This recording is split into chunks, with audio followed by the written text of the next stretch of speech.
JBN, we keep you informed. I am Michelle Jones, and in the news, gang investigator branded a liar by Blackman's attorney. Please remember to subscribe, like, share, leave us a comment, and click the notification bell to receive our daily news items.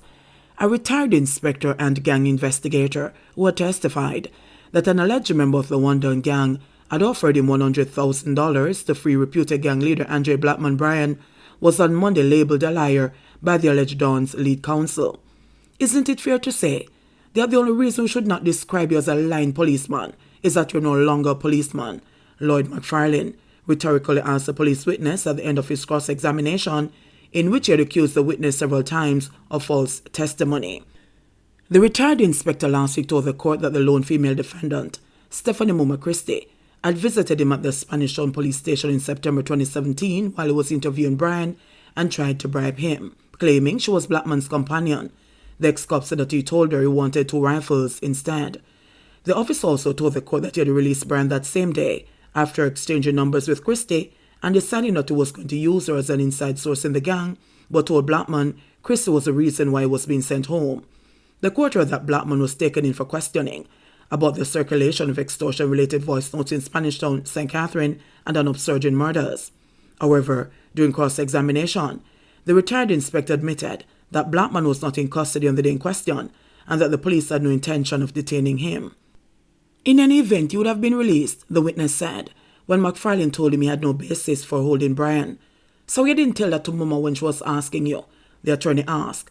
"Because I want to get information from her," he replied. "Oh, so you just lied to her? You have been lying a lot up there," McFarlane said. The witness, in his defense, said he was not lying, but was using an unconventional method to gather intelligence. The attorney then asked him if his bargaining chip was sold on to Bryan until he got the promised guns, but the witness disagreed. "What were you going to use then as leverage?" McFarlane asked. "You're going to let him go and come back with 2 guns? Him like you," he continued. "You'd have to ask him that," the former cop shot back. "I am asking you." McFarlane fired back before going further to charge that the cop, by his own admissions, had no earthly reason to hold Bryan. McFarlane also quizzed the witness about inconsistencies in his statement and testimony in relation to the date he had given for a second meeting with Bryan and claims made about discussions he had with the alleged gang leader about surrendering illegal weapons. The witness, who asked to refresh his memory, however, indicated that he had met with Bryan multiple times to discuss the handover of rifles. He also agreed that it was on the second encounter with Bryan in September 2017 that he spoke with Christie.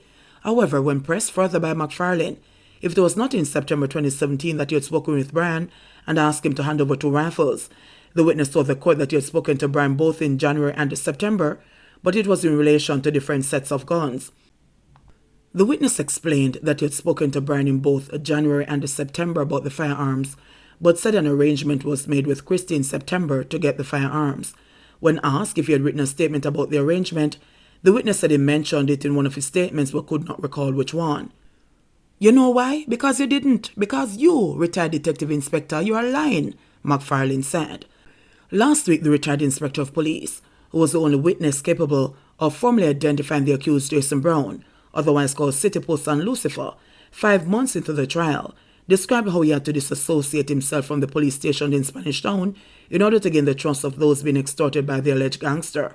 On Monday, the former detective inspector, who had spent 31 years in the constabulary, went on to detail for the court other occasions on which he had spoken to Brown, who is presently serving time for another matter, and heard him speak.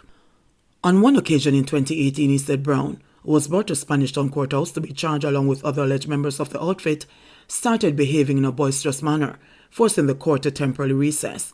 He was shouting, saying him don't even know the manner we are charging him with. Him starting tantrum from when he entered the courtroom to when him entered the dock.